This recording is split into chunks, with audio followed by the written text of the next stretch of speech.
Alright folks, so I was thinking that it's kinda weird how we got a showcase for Italian tank destroyers while we're having a Czech tank destroyer marathon without seeing the actual normal tech tree for the Czech TDs.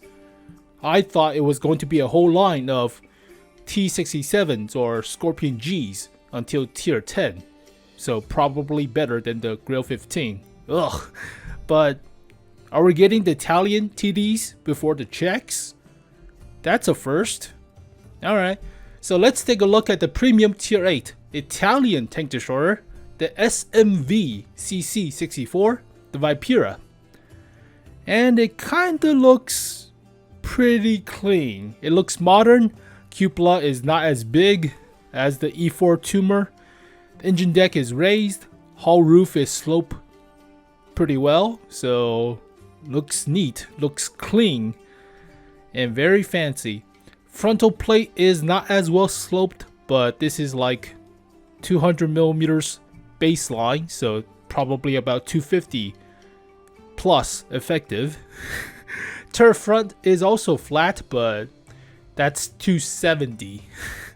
So you might be attracting a few gold shell your way, but it's a tier 8, so pretty nice. Yeah, cupola is very small, but there is a downside to this kind of a design because gold shell, yeah, right here, attracts all the gold shell in the world. If you side scrape, they can shoot at your engine deck, so this might be weak, like 20mm or 30. But you also have a slightly V shape in terms of the side of the hull, so you might be able to bounce a few shots that away too. Alright, but it has 10 degrees of gun depression. Hide none of the cupola because there is none, so great. Even more effective armor for the turret front. Might even be able to bounce most gold shell too if you go hull down. And that is crazy, but yeah, the turret is pretty big, so you'll attract artillery rounds to the back of your turret and likely your ammo rack, which is likely in the back. Oof. But hey, looks pretty cool. Looks modern too. I like it. I really like it. It's clean design. Doesn't look disgusting like an AMX Foch with the gigantic periscopes on top or tumors on top. It looks clean. It looks nice. Modern too. It's also not as big as you would think for the hull, even though the turret is pretty huge. Looks kind of front heavy, a little bit. But engine deck is big, turret roof big. Attract all the artillery shells. That is likely the ammo rack, very likely. So if you're shooting at it, shoot the back of the turret. You'll probably damage the ammo rack or just instant kill it, but hey, very nice looking. Oh, there's an axe, 2 axes. Ask you a question. Alright. Yeah, this makes you feel that something like the T-25 AT is kinda obsolete, right? The tier 7 American tank destroyer based on a medium tank chassis. Yeah, it has gun depression, but doesn't have the pseudo turret. So yeah, this thing will be good in a corner fight when it doesn't need the gun depression or just go side scraping, even though you shouldn't. But let's take a look at the stats. So 220mm of pen for normal AP round. That's heavy tank. That's not a tank destroyer. Gold shell is APCR with 264. Heavy tank, not tank destroyer. So in essence, this is an assault gun. This is a pseudo heavy tank disguised as a tank destroyer. You play it as a heavy tank. You don't play it as a tank destroyer. It got the health of a heavy tank too. Slightly below average, but still above average for a tank destroyer. You play this thing as a heavy tank. Reload time is 36 seconds. And it's a magazine, so it's likely the 120 autoloader, but 400 alpha is the baseline, so 5 rounds in the clip. 6 seconds between each shot. So basically means you don't constantly burst, but you do have a lot of DPM within that short span of time. So give or take, it's 24 seconds from the first round to the last round. So for 24 seconds, you have 6-second reload of 400 alpha. That means for 24 seconds, you have 4000 DPM. But afterwards, you have 0 DPM until you reload completely. So in essence, it's like 4000 DPM for 1 minute, give or take. Doesn't count the initial reload, doesn't count that. You will only count when you're already fully loaded. So 4000 DPM, quote unquote, for this vehicle. That is still pretty good. I mean, from what I know, people will spam gold shell, like with the Škoda T56, the heavy tank, the Czech heavy tank. Yeah, they'll probably spam gold shell, and you'll get pissed off. But then again, it's 6 seconds, so you could take cover, I guess. Accuracy is garbage, 0.44. Aim time is kind of garbage for 120, but it's an autoloader, so need to balance that out. But yeah, it's a heavy tank with 4000 DPM for 24 seconds. Pretty good. Turret traverse speed 20 degrees per second, slow, but yeah, heavy tank. 10 degrees gun depression, 20 elevation, great. So you could go hull down and corner peak with thick armor, but traverse angles are 45 to each side, so a little bit better than the Tortoise, but not as good as the E4 or the 28 prototype, the T28 prototype. So not as wide of an arc, but still workable. Ammo capacity, not bad, 50 rounds, so better than the Russian 30-ish, which is great. So you run out of ammo if you're playing a premium Russian heavy tank like the IS-6 or the IS-5 or whatever, or the IS-3A or the Object 252U. All of them have about 30 rounds of the 122, so you have to make your shot count, but now you have 50. Alright, commander, gunner, driver, loader. Standard, I guess. Top speed of 36, reverse of 12. Kinda slow. It's a heavy tank. 600 horsepower, 11.7 horsepower per turn ratio. Heavy tank, practically. It's a little bit faster than the Tiger 2s, but it's nowhere near like the IS-3s. So it's kinda sluggish, but it's a heavy tank. Hull traverse 26. Heavy tank. Health, heavy tank. Armor. Like I said, we need the actual armor model, but 210 at the front of the hull and 100 at the sides, 50 at the rear. So, let's see, 210, and it's about like 30-ish. Oh, not 30-ish, 60-ish, something like that, right? So about 240-ish millimeters effective. I think it's only to one angle, so there's no like double sloping unless it's the cheeks. So this is double sloping, but we're not counting that. We're just counting the front. Yeah, that's about 240-ish, maybe. Let's give it a little bit more degrees, just so we're generous. How's that? 50. I think that's a little bit too much, but let's 55. So about 250-ish, 240-ish millimeters effective. Pretty good still, but the turret front is about 270. Let's give it 60. Yeah, is it 60? Or is it just flat all the way around? It's still sloped. That is still like 60-ish, right? I think it's even steeper than this angle, judging by my eyes. It's kind of steeper than that. Let's give it 55 for the front. Yeah, you're not penetrating this turret front. It's about 330 to 310. Yeah, gold shell will struggle. Thank God gold shell will struggle to penetrate this turret front. Especially hull down. If it's even hull down, then that's like 50 or something. Yeah, the turret front it's pretty strong. So yeah, screw that.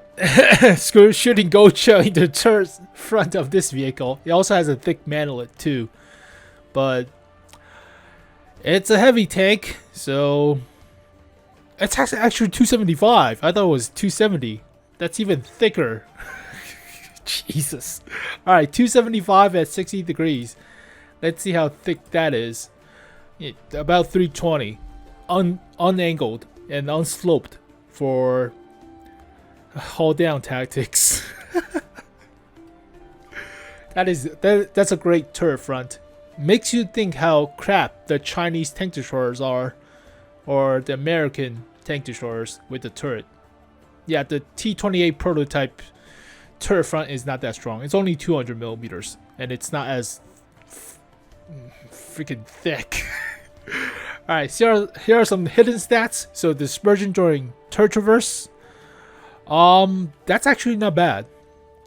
Dispersion during hull movement is kind of crap, but hull traverse, not bad. So the only downside is poking out from a corner and taking your shot. So that's the only downside. 0.25 is kind of crap.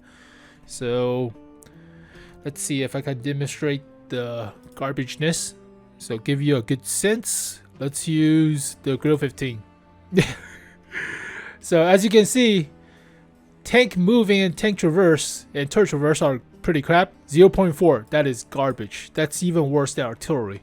So you should not try to move and shoot, but 0.25 is kind of workable. So this is only during hull movement, but turret traverse and turret rotation, that's 0.1. That's pretty good. That's a medium tank, so you can rotate your turret or traverse your hull. Doesn't matter the shot that much, but 0.44 accuracy is kind of bad. Shell velocity, AP round is about 1,000 meters per second. APCR is 1,150. High explosive is actually not bad in terms of velocity. So you still might lead your shot, but not much compared to something like the Turtle with like 800 meters per second. or like the Tier A Premium Czech tank destroyer with like 900 meters per second. So it's a little bit faster. You don't have to lead your shot that much. Terrain resistance, not bad. It's like a heavy tank, not like a super heavy tank. So 1.1 for hard, 1.2 for medium, 2.3 for soft. That's...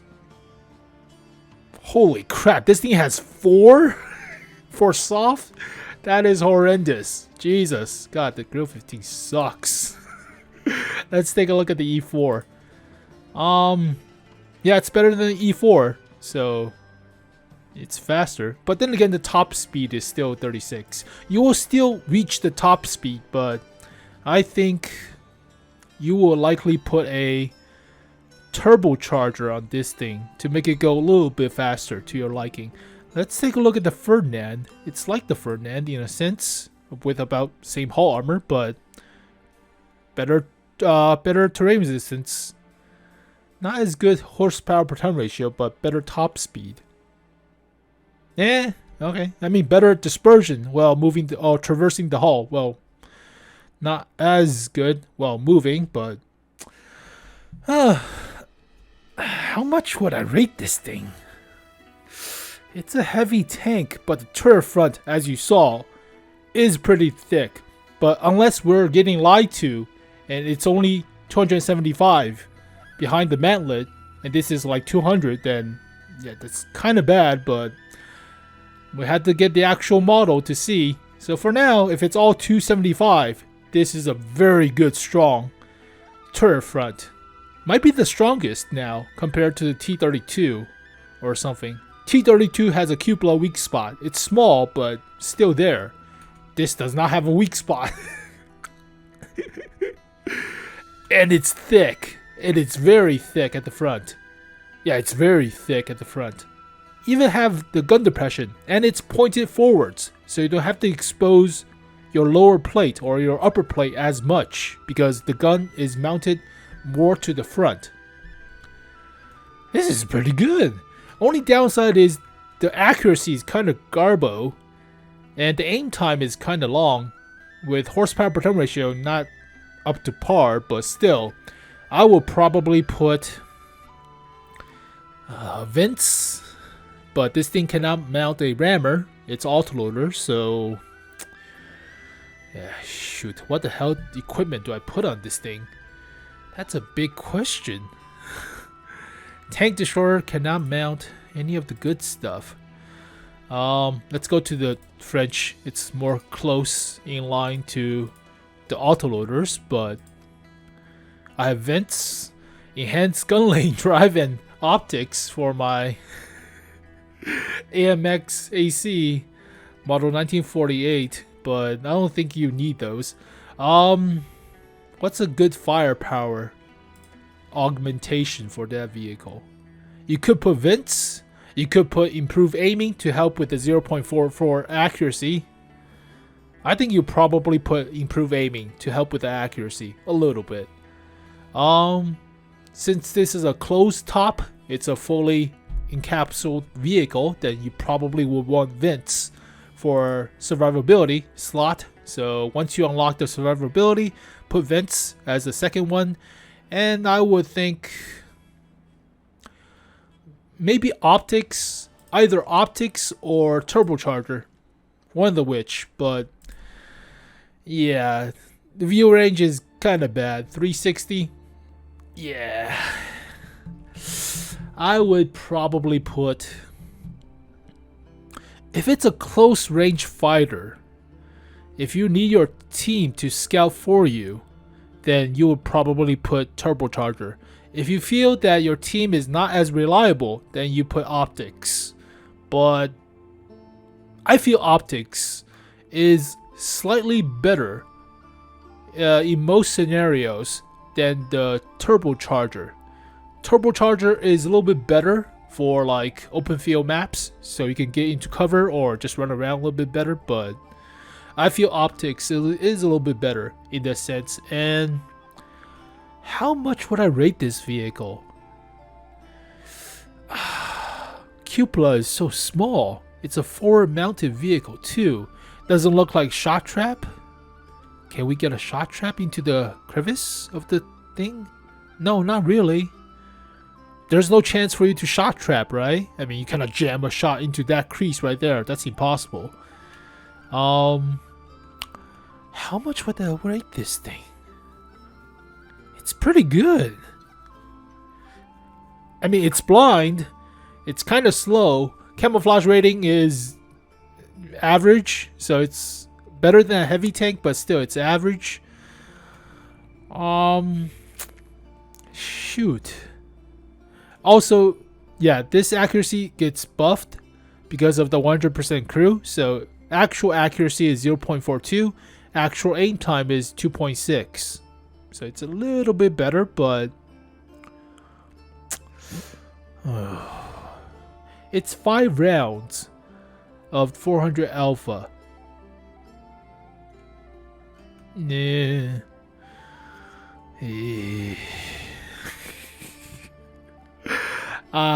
Jeez.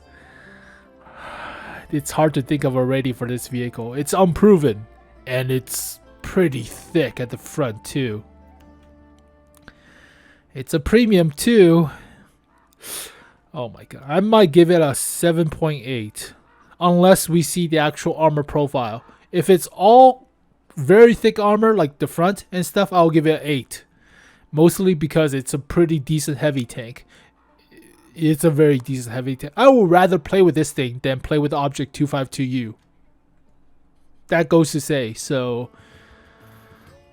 yeah, depending on the armor. If the armor is garbage and it's only 275 for the armor behind the mantlet, then 7 or something. But for now, 8 out of 10, depending. So yeah, I don't see a bad part about this vehicle other than the accuracy and the view range and the horsepower per turn ratio and the top speed. But for a heavy tank, it's all in line.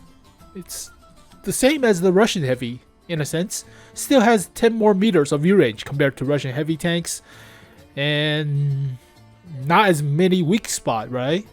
But not as much horsepower per turn ratio.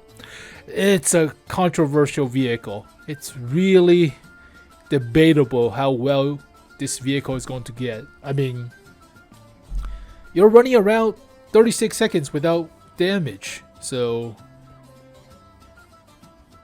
it's not a DPM machine though. I mean, 5 rounds. If it was an auto reloader, then obviously it will get a better score, but you have to think about this as a drawback. Alright, if it's completely 275 for the turret front, I'll give it 8 out of 10. Just because of how thick that turret front is. And it's practically immune to most gold shell, other than the Jagdpanzer E100 or something, but oof, yeah, 8 out of 10. So leave your comments below on how much you will rate this thing, but I would like to see the actual vehicle model in the test server to make actual judgment or rating. But for now, 8 out of 10. Well, there you go, folks. The SMV CC-64, the Vipera. So we got a Vipera, we got a 𝘓𝘪𝘬𝘦, as they pronounce it. 𝘓𝘪𝘬𝘦. Alright. I mean, we also have the Panthera and the 𝘓𝘪𝘬𝘦. So we're just missing a bird of some sort, like a falcon.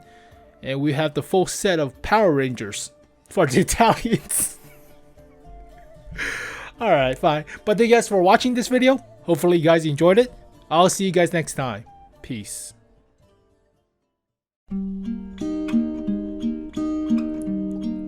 Starry, starry night.